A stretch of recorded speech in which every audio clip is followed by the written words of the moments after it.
Welcome to the Provoke and Inspire podcast. My name is Ben. I feel very lonely because literally nobody is in this room with me. Not even Steve. He was here, but he had to make a phone call. I don't have David to my left.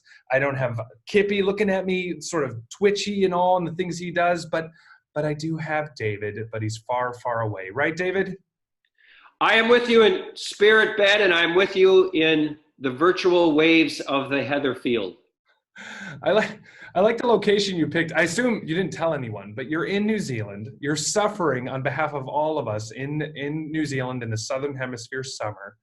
And you're wearing a very, graffiti genre sweatshirt. And I don't know how I'm describing you. Some people will be watching this, but you picked seems like a very reverberant part of the house.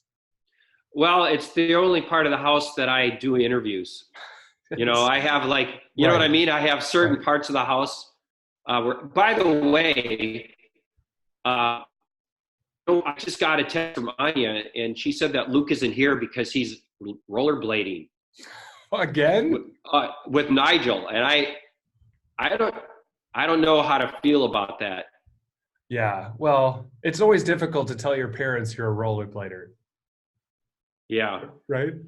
Anyway, hopefully it's just again, we don't judge that, do we, Ben? No. If you like them tiny wheels and you like zipping up and down them ramps, you go for it.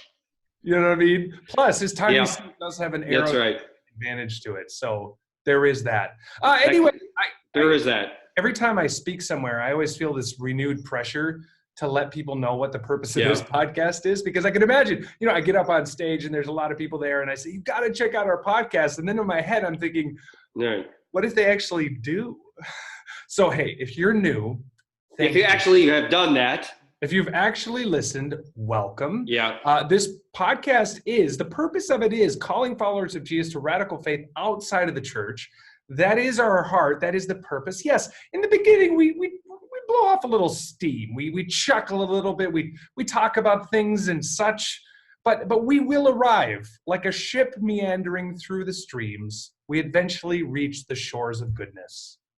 It's like a frog clicking towards the swamp. One click at a time. It's like the tiny trunked owl. Sure, it burrows within the nest of the tree, but it sees the day of light eventually. It's like the groundhog searching for another hole to emerge from. That was essentially the same as mine. It got very strange. Oh, was it? Cave imagery there. But anyway, thank you for checking this out. We do appreciate it, just so that you have a sense of what's coming up. For the next few minutes, we're going to talk a lot of nonsense. It'll be random. In fact, there'll even be a segment devoted to randomness, and it's called David's Random Story. Let me give you a little background. The heart and the purpose of David's Random Story is that we're almost 200 episodes in. And when we started this, David, as he grew, as he was emboldened, as he grew in boldness, he would insert more and more randomness. Now, finally, it came to the point where I was like, look, you can't get rid of the randomness. All you can hope to do is contain it. It's like a wild wind. You must funnel it in a proper direction. And that's the origins of David's Random Story. I felt like, look, you can't contain the goat, so cage the goat. And this is a caged goat that you give every single week, right, David? And I think I like the fact that you called me the goat, because I am the goat. When it comes to random stories, yeah, it's pretty undeniable. I tried one once. It was pretty bad. I could potentially have a good one this week, but I won't do it. Anyway, like I said, this podcast is about calling followers of Jesus to be bold outside of the church, to live faithfully for Jesus in secular culture. That is our heart. The set list is we have David's Random Story. We're going to talk a little bit about our New Year's resolutions. This is something we've been doing a little bit before the start of the new year and then after. And then we actually have a returning guest who's excellent, a big inspiration for me. He's a longtime pastor named Chip Ingram. We've had him on before. He's from Living on the Edge Ministries. So he's going to come on. We're going to talk about how to be faithful in the long run, how to, in a new year where you often are devoted to ambition and goal setting and trying to make the most of your life, how can you balance that as a follower of Jesus with just the basics? And also with really actually wanting your life to count, not just as the way the world would define that, but as Jesus would. So I'm looking forward to that conversation. So, yes, David? No, nothing. I was just leaning in anticipation of what you were going to say next. I'm just distracted by all of the writing on that shirt. It's like someone got a crayon and they had like 6 Red Bulls and they're just like, ah! Calm down. Let's just continue on, can we? I mean, All right. Now we have David's random story. So I think if you have been listening to our podcast for a while, you heard about how Ben was traumatized by the death of his favorite little bird, Chirper, because when he was always like, I have never. Ben Ben was always rats. Did I say rats? Go on. Ben was always saying, "Poppy, I want a little bird," and so finally I got him this little bird, Chirper. But Chirper came to his life. He was not very happy, but his life came to a sudden end because our then guitarist, we were on a holiday somewhere, and this was in Amsterdam. Wait. Did I actually ask for a bird? Like, am I just forgetting? Yeah, you went, Poppy, I want a bird. I've never called you Poppy. What are you, a British girl? And then it's like, Poppy, can I have a bird? And I'm like, man, this kid is weird. Okay, yeah, sure. So then I got him. So I got you this little yellow bird, and you said, it's Chirper. You don't remember that? Yeah, that present tense what it does. So anyway, our guitarist chirping. Didn't give him any food.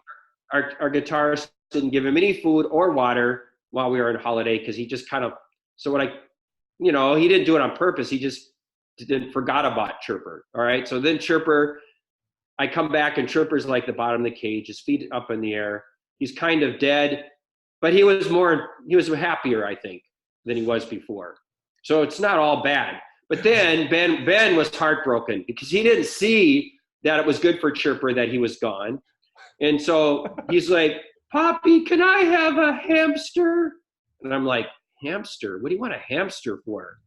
And so is this just a slow chronicle of my pet interests? So I'm like, all right. So I got this hamster and he named it Stinko. And he's like, his name is going to be Stinko. I did not have a hamster, nor did I name a hamster Stinko. Even as a kid, it wouldn't be that ridiculous. So it's like, okay, first Chirper and then Stinko. It's like, what's up with Ben? So we get this little hamster. One day Ben was feeding it and it escaped and it moved under the refrigerator. And so it was like this stupid hamster is like living under the refrigerator. And we couldn't get it to. Was this in Holland or New Zealand? In Amsterdam. And so this hamster is like living under this refrigerator. And so then we're like, how are we going to get him out? So Ben said, well, so we were trying to like put little pieces of bread. And then the hamster would like, run out, grab the bread and go back under the refrigerator. Yes. And it was like a really sad thing. And so then one day, I opened the door of the refrigerator, and apparently Stinko was like looking for some food or something near the door. Stinko. And where was Aaron during all of this? I wasn't just alone. He was upstairs studying math or something. Oh, okay. So then I opened the door, and Stinko was too close to it, and his head got cut off. That didn't happen. Yeah, it did, because he got his head cut into so then I didn't know what to say to Ben, so I just said, where's Stinko? Because I didn't want him to be traumatized like it was with Chirper. So I said, Ben, I think the hamster got loose and now he's living outside in Amsterdam and he's free, kind of like Willie. You know what I mean? He's like, not Free Willie, but Free Stinko. Our former German guitarist or the whale? So that's kind of the random story. And Ben, I wanted to tell you the truth because this has been haunting me because I told you that Stinko was out in Amsterdam free, but really he got his head cut off by the door. Yeah, there's been a Stinko-shaped heart in my hole in my heart. You're for those watching this, the thing that's haunting us is that your face keeps going from completely dark to completely lit up because in all of your technological savvy, you decided to sit behind a giant light source because everyone knows you should try to have a big light behind your head when you're filming something. So there you go, Spielberg. Well, that I don't know what you're talking about, but I thought that was a very heartfelt story, Ben, and you'll get over it someday. You will. Yeah. Well, Stinko, wherever you are, whether you're roaming the streets of Amsterdam or you have returned to the earth from whence thy came. Without a head. May you be prosperous in all that you do. Hey, do you remember that one time when you and I were in a movie? Yeah. You and I were in a movie theater, and I don't even remember what movie it was, but it was I don't know, some war movie or whatever. And at the climactic moment of the movie, at the end, at the crescendo, you just stood up unannounced. You didn't communicate this with me at all. You just stood up and you just started doing the Star Trek sign. So then I felt like the only right thing to do was to join you in this. And you and I just stood up in the movie theater and just did the Star Trek live long and prosper sign while everyone looked at us like we were smoking something. And well, I think wasn't it a kind of a bad It was Star terrible, Wars yeah. movie? No, it was not Star Wars or Star Trek. That's the thing. I think it was just totally unrelated to either genre. But you just felt like that was the right thing to do at that moment. And you know what? It probably was. And I think it made the movie memorable because now you remember it, even though you don't really remember it. Yeah, maybe we were tapping our inner Stinko, which I don't know. That's probably that's what would Stinko do. That's what Stinko would do. We should make bracelets. We need Leon to make what would Stinko do bracelets. Yeah, you know who would wear one of those? Gary, because he's just super weird. Well, he also has to wear an ankle. Every once in a while, Gary will just post like just rodent carcass on Facebook. Yeah, or pictures of his ankle bracelet, like he's proud of it. Yeah, and like the distance he has to keep from educational institutes and such. Anyway, moving along. There's David Ryan's story. It was sentimental. It was deep, and ultimately, it brought us closer as a community. So, and I think it was also environmentally sensitive. Yeah, it was. I'm going to read a review because ratings and reviewings are very, very critical to us. And they keep pouring in, and we're very, very grateful for that. So let me just read one from N. Harms on the 26th of December, 2019. A late Christmas gift, if you will.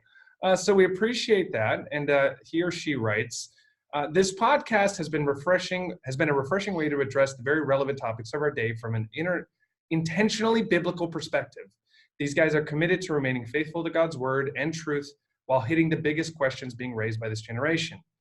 Don't let the humor they inject into the episodes fool you. These guys are serious about truth and go deep. I appreciate the humor, but if you're looking for an honest, sincere discussion, push past the first 15 minutes or so, and they will get to the topic with maturity and depth. I'm so glad I discovered this podcast. Thank you. What do you think about that, David? Thank you. I think the only people that don't like our humor is that one lawyer guy who listens to us and he fast forwards it. Would you say remember that guy? Speaking of humor, would you say there's some parallels to our podcast in puberty? Or puberty, as you say. It's awkward for a little bit. It's difficult. Yeah.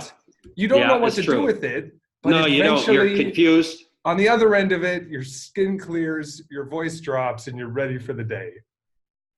And you feel urges you've never felt before. Well, yeah. Speaking of Gary. Yeah. What? You're going to have to, man, you got to edit that out. Yeah, that won't happen. No. Well, here is the dilemma. I want to talk about New Year's resolutions, but we are running out of time. We have our guest. The time is imminently approaching. And so what we're going to do is he will jump on, none other than Chip Ingram will jump on soon. But before he does, let's just talk a little bit about how our New Year's resolutions are going. So David, have you committed to any of the resolutions, the New Year's resolutions that we announced? Let me see if I can remember them. Discipline thy phone, kill thy TV, and... I don't have a TV. That's not the point. You know it. And what was the third one? Wasn't there a third one? It was the third one was improve get your out memory. of bed. Get out of bed. Improve your memory. Get out of your bed. So how are they going?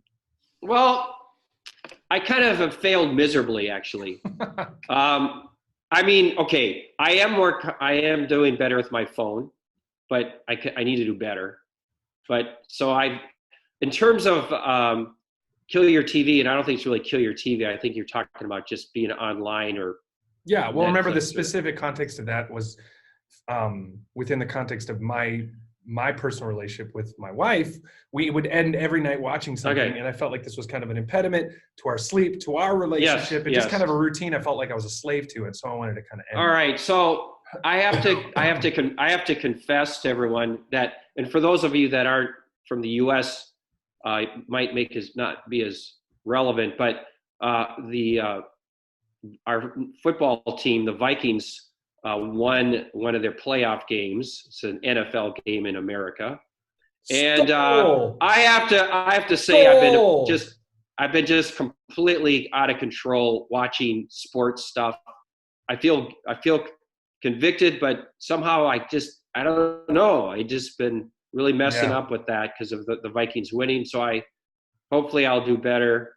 I want to. And as far as getting up, I think the point of that was to spend extra time seeking God, and I have been doing that pretty good. I actually have stepped that up. My prayer life has definitely stepped up for sure. Yeah. It's been a bit of an inauspicious start to the year for me. My family's been dealing with a lot of just sickness, nothing too serious, but the kind of thing that just you want to kind of hit the new year with all of this strength and I'm going to do all these things. I'm going to challenge myself and take a new step. And then when you kind of are sick, it kind of doesn't allow you to do that to the degree that you want to. And I don't know.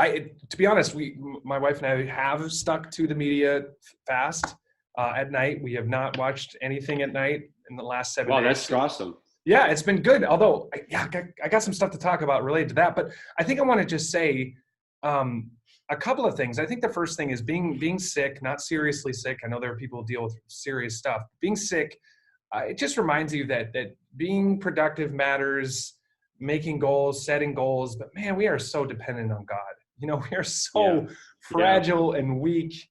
And I just I had this bug, this just really, typical virus.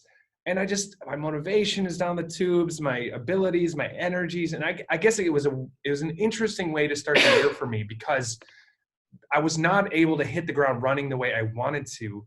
But I think it kind of set the proper expectations from the beginning, which is to say that ultimately we are so dependent on God, and true satisfaction and true contentment and true joy is not found in accomplishing a lot or even in our moral perfection or getting everything right. Yeah, we should care and want to do that. But man, we are so dependent on Him. And so I found myself a lot of these early days of the year just being able to have pretty much just pray. Mm-hmm. That was about all I was really able to do from a quote unquote productive perspective, and just kind of having to have peace about that. And as far as the media fast, it's been a very interesting thing. It's you know how you often talk about when you don't watch TV for a long time or movies, you come back and you feel really this sense of you're not acclimated to all the filth, right? So when you see it again, you're resensitized. The opposite of desensitized. And you're like, oh, how could I ever watch this? And you're kind of grossed out by that. In some ways, I've really felt that when it comes to sensing that pull in me to need to watch something as a way to wind down. And it's been a really healthy thing to just kill that, starve that need in a way, and just be like, no, I don't need that. And that is not actually really restful or satisfying. And we haven't always, made the most of it. Sometimes we've just gone to bed really early because we've had nothing else to do. But I think it's been a really good process of, I think we need these moments, these intentional moments to sort of recalibrate and also to be aware of the things that we have just become addicted to. We think of classic addictions, but there's addictions to things like media, right? And so it's been really good. We're 7 days in, and I'm just curious to see what's going to happen in my mind and in our relationship and as a result of this, but I'm really liking the results so far. So it's pretty cool. That's really good, Ben. And I also got this virus that you're talking about. And it just reminded me, like you're saying, it's like, man, how much credit can you take for anything? How much of it is seriously really anything? And so just even the ability to be focused, I know. And so, yeah, I kind of know that already because I'm aware of my fragility when it comes to things, but it just was another reminder how much is God's grace. But at the same time, that doesn't mean we shouldn't do things with the energy we have, with what God gives us. I think all the more so. We should be more grateful for the capacity we do have. I just think it's a good reminder to know that it's this paradox, right? Use the energy you have, knowing all the while that we're very weak and dependent on God. But I think also when it comes to routines and goal setting as well, one of the biggest things you hear is that people try, fail, and give up. And so I would say free yourself from the pressure of it having to be so perfect. Like, I'm going to start something January 1st, and then you fail January 3rd and you give up. And I think that's kind of a bad way to look at it. Just never, like, what do they say? The best time to start a diet is now. Just who cares if it's a Monday or what, just start. So anyway, chips on. We got to go. All right, cool. But we hope the goal setting has been good. So let's bring on Chip Ingram. All right. Well, welcoming onto the podcast for the second time, we once again have the privilege of having Chip Ingram. Thank you so much for being on the podcast. Great to be with you. Thanks. Yeah. So we were talking a little bit about the new year. I was venting because I have 2 young kids, but you guys have had 2 young kids. In fact, I'm one of those kids of David, so he could tell you how hard it was. It was pretty hard, Chip, but somehow we managed. Oh man, it's a weird cycle. You kind of, do you ever sit back and laugh when you see the toil? I mean, again, I say toil. I love my kids, but I feel like I'm aging faster in the last 3 years than I have in all of the years combined. So I don't know. Well, hang in there. Your dad and I are not going to give you a whole lot of sympathy on this, are we? No, we're not. I got nothing there, but like, Here, let me give you a great quote. This is from one of my just all-time most precious mentors. He said, the problem with parents is they think that God put those kids into their life for them to shape their kids. And in reality, God put those kids in their life and gives you exactly what you need to shape you. So, those little ones are sanctifying your life. Endurance, sleep, patience. So you're telling me that my, because it's been very difficult, I just must have a lot of sanctification necessary. I will let you apply that great truth to yourself in ways that only you can know. That's a harsh inverse proportionality, but you know what? I'll take on the challenge, so I'll accept it. But you notice who he told that to, who was going to him with some struggles. Fair enough. So in light of all of that, we were talking about the new year. Yeah. I heard something kind of funny on the radio. Someone who's kind of going on this rant about how it's not actually a new decade. So that kind of blew my mind. Because when you count, you don't start at 0, you start at 1. So technically, this is the last year of the last decade. But nevertheless, in a new year, we tend to look forward. How can we improve? If you're an ambitious person, if you're a driven person, you always kind of see that as a resetting moment. I know I can feel that, and along with that can come a real restlessness as a follower of Jesus. One of the books that you wrote, Good to Great, had a real impact on me. Sorry, was that you, or what was your version of that? Yeah, it was Good to Great in God's eyes. That's it, exactly. Yeah. That was one of the first books of yours I read. That led me down the podcast rabbit trail, and I listened to about 1 billion of your podcasts. How do we balance that? How do we want to be ambitious, fruitful, productive followers of Jesus? But I don't want to wake up with this pit in my stomach like I can often do, feeling like I've never accomplished enough. What advice could you give to someone that wants to accomplish a lot but doesn't want to just go down the same anxious path as so many people in the world? Well, first of all, I would say anything I might share comes from a lot of experience of doing it not right instead of doing it really well. But I think getting to where you recognize your life's a stewardship as opposed to when I get this done, if I can accomplish this, that if-then thinking, then unconsciously even, then God will love me more, then I'll be a somebody. And as long as there's that if-then, and I'm only satisfied with, okay, now my value is what I accomplish, well, that horizon is like being in a sailboat. The more you sail, the horizon just keeps moving. There's no end to it. And so I think it's coming to, Lord, what have you designed me to do? Some of us are high energy. We have a lot of passion.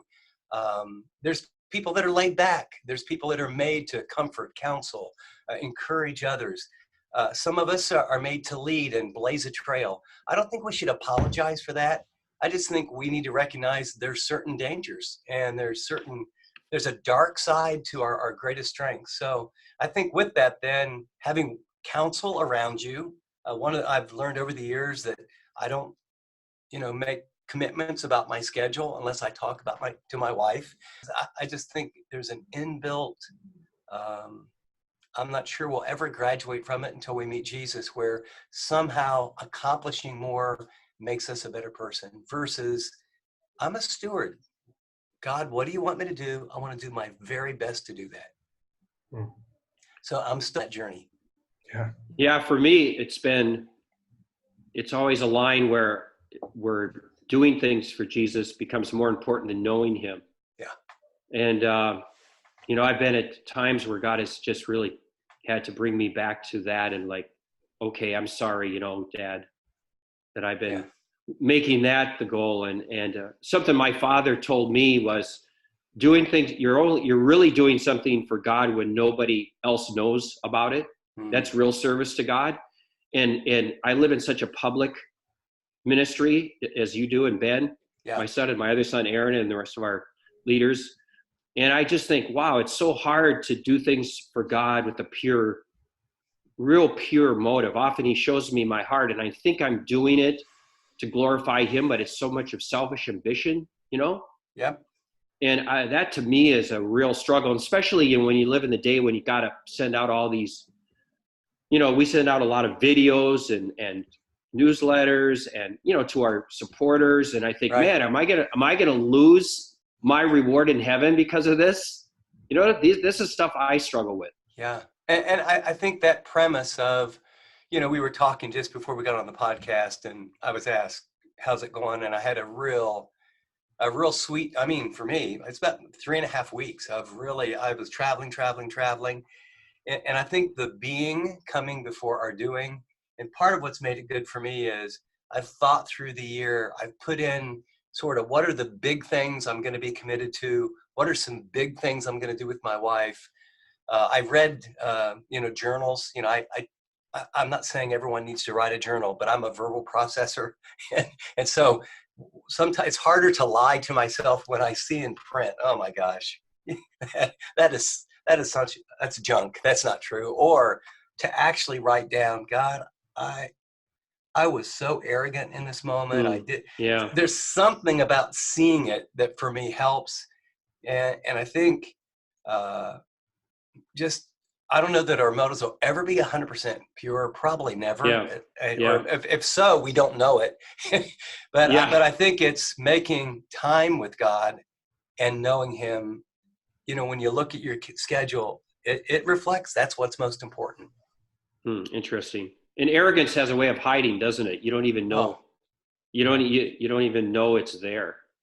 And then, I think part of it too is the things that we as a church or as a personal follower of Jesus, we take from the world without realizing it, and how in our culture today, because of this hyper individualism and how we are, it's this meritocracy where you are what you earn, and you're a self-made autonomous person, and it's about you, and you can do anything, but it's also completely up to you.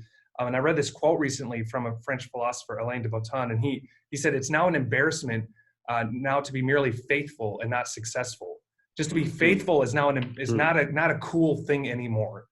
Now you need to be successful. And so do you think there's some degree that we've bought into this culture in the church that we want heroes and we want people on the platform and we want people writing books and doing podcasts or whatever it is, but that requires a degree of go, to do that at even a decent level? Have we bought into personal success as what a Christian should be striving for? And has that led to this hectic lifestyle?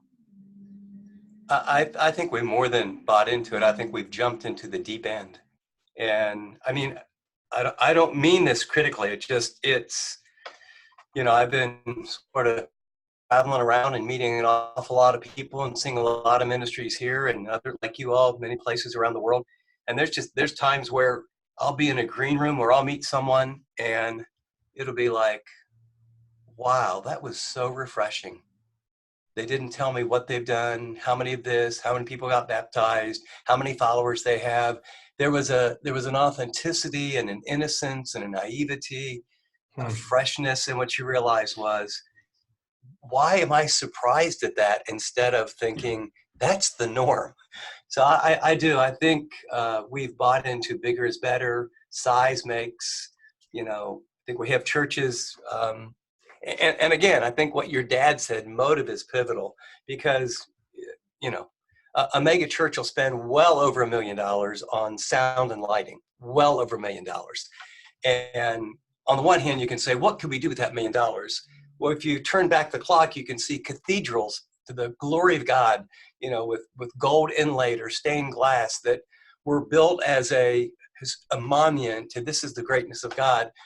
What, did Michelangelo do it because he was a great artist to prove something, or did he do it as an offering to God? And we look at it to this day. I think the forms can be very different, and I think we get too caught up in the forms. I think the biggest issue is substance. How do we measure success? What really matters? Let's go back to the very basics of what did Jesus call us to do rather than how many people are coming.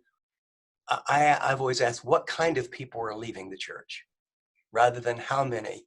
And if the what kind are more like Christ, if they love God, they love others, my experience is you probably will have to keep setting up chairs because it's a pretty winsome thing to meet people that are other-centered, that love you, that care, that are sacrificial. So, but I do think, boy, we're living in a day where, a young person growing up, look at the major falls we've had of celebrity pastors, celebrity worship leaders. That's heartbreaking. Yeah. One thing that I feel like I say almost daily in a prayerful sense is, repeating the idea in John 15:5 about the vine and the branch. I feel like that is such a critical thing to proclaim. And it's not something you just understand intellectually and you move on. Especially that idea that apart from him, I can do nothing, like literally nothing. And not only seeing that, you can feel maybe a negative sense of that, like you're useless, like what can I possibly accomplish, but also the incredible freedom that comes with that, because it's not also your responsibility then to produce the change in you or in other people. There's a beautiful abiding. But the thing I would love to hear you talk about what does abiding look like? Like what does that mean? I feel like that's such a foreign concept in our culture. And it's so hard to put any sort of practical understanding around that concept. Could you help me out with that at all? Yeah, I will try. I think after a number of years, because what are practices that you can do? Prayer, the word, fellowship, basic things of the Christian life. What we all know is you can do those and not abide.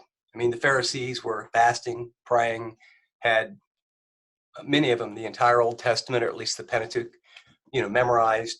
And I think, Jesus said, I came that you might have life. And so I developed a little acronym just for me that would help me remember what's it mean to abide. It's got to be about life and relationship, and it's bio. And one is that I need to come before God daily to connect and then practice his presence throughout the day. Just, okay, I'm going to be in your word, not to create a sermon, not to tell anybody what they ought to do. Lord, speak to me. I want to, you said, if your words abide in me and I abide in you, I can ask whatever I wish. And then I want to practice the presence of God. I want to be aware as much as I can when I don't have to do something. I am living, as the reformers used to say, before the face of God. And then I think the I in bio for me, which is for life, is in community. Am I really doing life? Does anybody really know me? Am I really connected? Am I vulnerable? Am I sharing my life with people, both Christians and non-Christians, and mixing it up where it's not just my little world and how can I get other people to make my life work for me, which I think you can do all that in the name of Jesus. And the O is that I'm on mission, is that, I was doing some research for our time together, and it was interesting that pastors in America, according to the Barna report, it says when they list their strengths, they love preaching, Bible knowledge, practical theology, but their biggest frustration is the lack of commitment and spiritual maturity, even more frustrating than administrative burdens and politics in the church. And yet, in the same research, they asked pastors to rate themselves on what you're really excellent at. And of course, the top was preaching and teaching, knowledge of the scriptures, practical theology, leading an organization, connecting with the community. At the very bottom, only 6% said they were good at mobilizing leaders. That's investing in people. Only 1 out of 10 pastors said it was in reaching lost people. Only 14% was mentoring younger leaders. And it was amazing. Only about 1 out of 20 said they were good or excellent at developing their own spiritual life.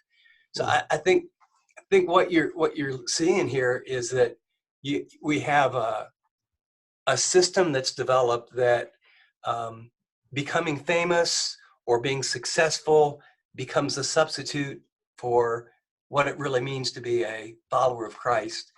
And I think it doesn't produce life. I mean, the church in America, the church around the world in many cases, instead of being this powerful entity, I mean, there's such wonderful exceptions, but especially here in America, if you look at the number of people who claim to be followers of Christ and the impact of the church, in fact, we're more negatively viewed than we are positively viewed.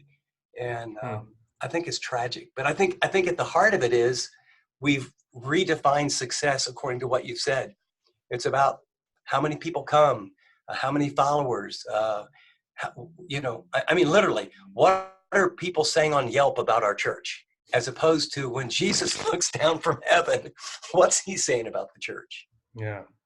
Wow. And also, I think if I have a lot of really weak, immature people in my team, as my leaders, it's me. It's because they can't go higher. They can't go higher than I am. Yes.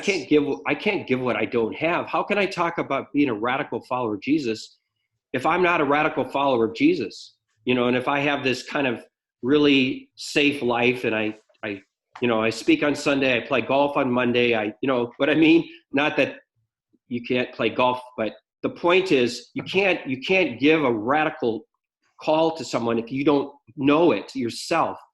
And I think that that's why you see this kind of shallow cultural Christianity today, is because, and then I think people don't even know that they think that's what it is. And then you think, wow, following Jesus isn't that transformational. It doesn't really. So then the world becomes more attractive. And I think that, and then being willing to if you're teaching, to actually teach the strong kinds of messages that Jesus taught, but then you have to live them. That's something I'm always struggling with, is I can't just say this stuff. I have to live this stuff, And so I'm always like, not that I'm perfect or I do everything right, but man, I can't, and I don't want to be a cultural Christian or a professional Christian, like I often say, Yeah. I agree with you 100%. And it's just like some of the questions you ask here. I think a lot of the questions about the church and the forms, and whether it's a big church or whether it's music or whether it's lights or whether it's a small church or a house church, is at the end of the day, if we don't pause and say, what's the purpose? The purpose is to make disciples. What is a disciple? It's someone who loves God with all their heart, soul, mind, and strength, and loves their neighbor as themselves. And I think we have to come to ways where we start measuring, are we really making disciples or not, versus how many followers, how many people are watching online, how many, in other words, you always get what you measure. And I think we're measuring the wrong things. And now I will say it's extremely difficult to measure some of these intangible things like, is a person surrendered? Are they separate from the world's values? Do they have a sober self-assessment? Are they sacrificially living in love? But I think we have to go after that. I think we as leaders have to say, those are the things we've got to ask ourselves. Are people's lives changing in my small group, in my house church, in my mega church, in my Sunday school class, whatever venue? And if not, then we ought to pause and say, maybe we ought to look at what we're doing, what we're thinking, what we're believing, what we're measuring. Yeah, it's so interesting to look at this through the lens of sort of the self-rating of pastors. I find it really interesting and, to be honest, quite convicting, because, like you said, it paints a picture of a very sort of self-investment, right? I'm doing things that I'm good at, that I am talented at, and I'm developing those things, and it becomes this circular thing. And a lot of that's that we live in an age where every person in your congregation has access to the best preachers, the best worship, and they have to live with that. They have to compete with that. Of course, they would never use that phrase, and it's a tragedy that it's even a thing. But the thing that you said that struck me is that how much am I doing, and now I'm directing this at myself, how much am I doing to raise up other people or to invest in other people? Something I've been praying a lot this new year, and something I've often felt convicted of personally is, can I celebrate the success of other people? Because our culture doesn't really do that. It really doesn't. It criticizes other people or marginalizes them. But then it's about building your brand, your success. Everything is about you. And I think it's a pretty pretty strong indication that you have this sort of self success interest when the success of others sort of threatens you. Or I think another symptom of it that I find in my life is that I can never seem to make time to invest in someone else or someone else's project. It's like, that's not really directly building me. I know I wouldn't use language like that. It's so self-indicting, but then I don't really ever make time for it. That seems to be part of this tragic picture, doesn't it? Yeah, and I think there's breakthrough ways. I think as we, as I'm someone listening to this, it's like identifying the problems is part of it, but there's really hopeful ways. And I think as a ministry, just choosing to say, we're going to go help another ministry. I talk about as I've studied churches, I've been passionate about studying churches around the world and what makes them grow deep, what makes them grow wide. And in my mind, God's goal for the church is to be a high impact church. And a high impact church can be 50 people or 50,000. But a high impact church has three characteristics. Number one, lost people are continually coming to Christ. There's a steady flow. The Spirit of God is working. It means that people are sharing their faith, living the life, and it's attractive. Second, found people are actually growing to maturity. Their lives are actually changing. And the third is the church is meeting the deepest needs in the community. And so maybe they're in a homeless area, or maybe it's a homosexual community where people have AIDS, where we lived in Santa Cruz, or maybe it's an issue where there's huge foster care or sex trafficking or immigrants. But a high impact church, there's churches of 10,000 that none of that is happening in, or very little. And there's churches of 100 or 200 that's happening a lot. So I think we got to get off of whether it's a mega church or a house church or a medium-sized church or an evangelical denominational church or some other group, and start to ask ourselves, wait a second, what's the real metrics of a church that this is what God wants to produce? And what he wants to produce is followers. And just kind of back to your point, I know imperfectly, but we have found that when we served other churches, I remember there was a guy that wanted to plant a church, and we sent a couple hundred people and money for a year and paid for a staff member and asked our people to go start another church because we didn't have any in our church. We didn't have any church planners. There's a church here in town in the Bay Area that pastor's name is Kenny. They've been around for a long time. They live in kind of a blue collar area. They're more expressive than us in terms of their worship style and things. And they do the best work among poor immigrants, people, job training.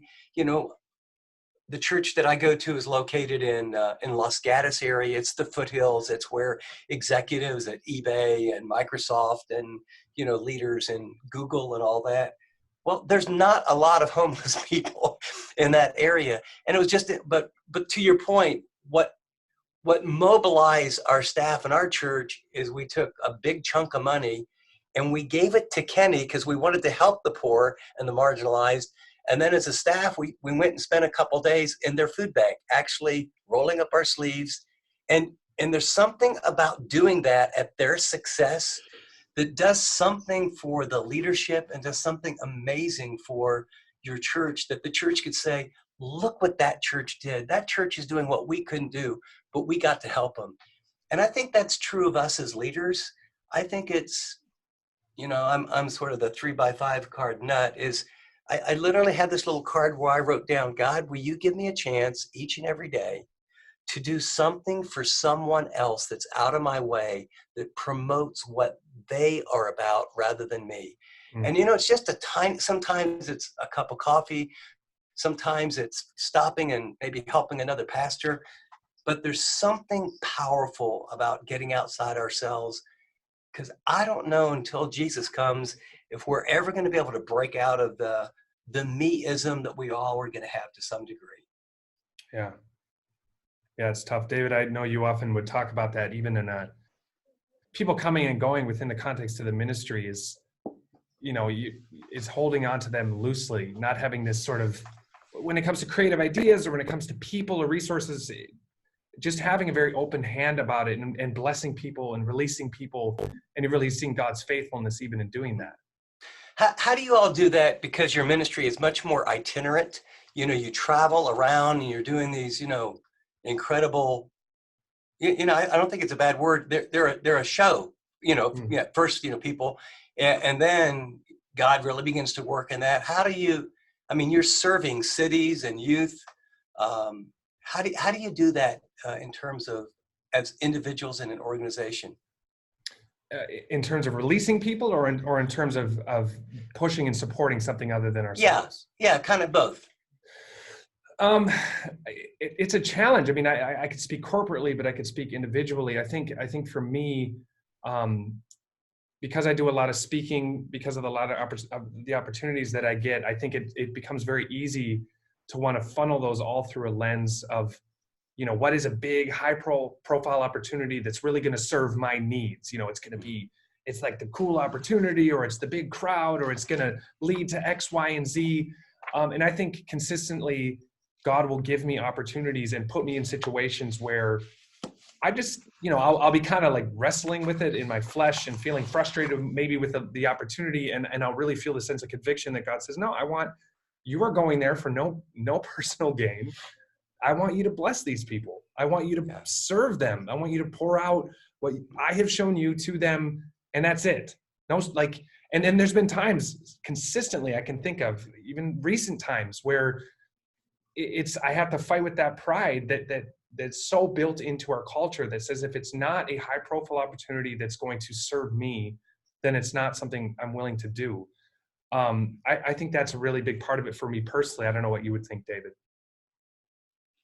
Yeah, I mean, it also, our mission is not just proclamation, evangelistic, creative proclamation. We have community houses. We have, teams in many cities around the world, full-time, going out, working with local churches when there are local churches. So, but yeah, I think this is a issue, but I don't know, can I change the subject here or not? Sure, without sounding defensive. No, that's great. Yeah, see, because one of the issues we have is we work in a lot of places, for example, like in Europe, where there are very few rocking churches, right, to send people to. And what do you say to someone who has had this encounter with Jesus and they're going to a church that is not bringing life to them, is not challenging them to go deeper in their faith, is not the Holy Spirit is not in a strong way active in the church, what do you say to them? You know, some people would say you just need to be faithful to your local church no matter what. Others would say, don't waste your time. You don't keep going there. Find somewhere else.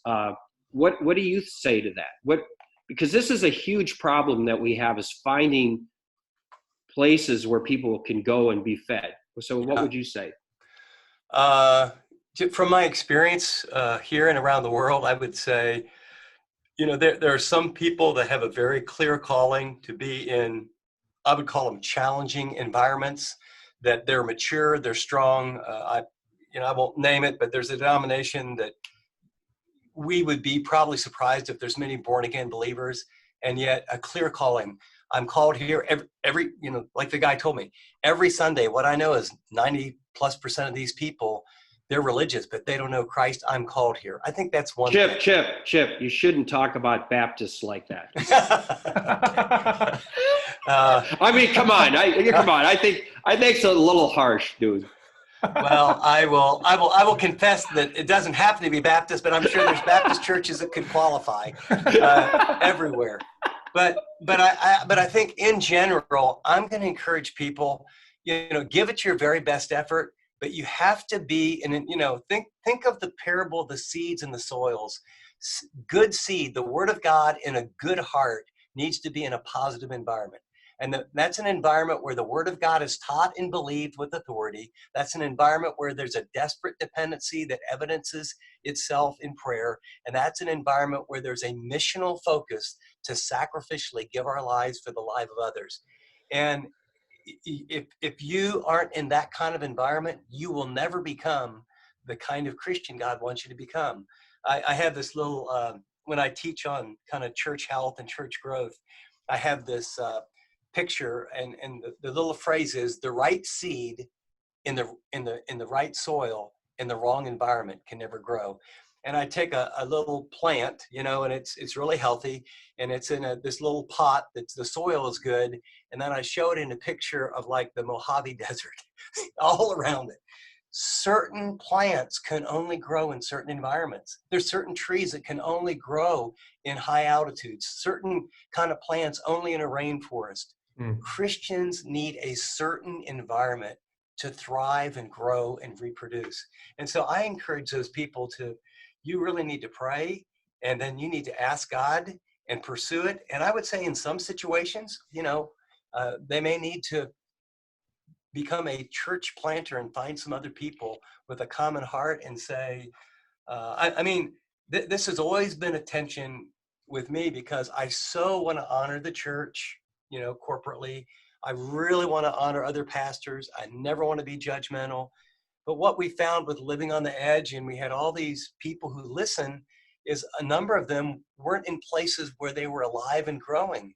And so at some point, you know, in the early years, I said, you know, ask your pastor if this small group that we do is okay with him, because I didn't want to usurp his authority in any way. Right. And then pretty soon what I realized was most of the people weren't in groups. They weren't studying the scripture. And finally, I just said, hey, look, start your own group. We'll give you the material. And because at the end of the day, I mean,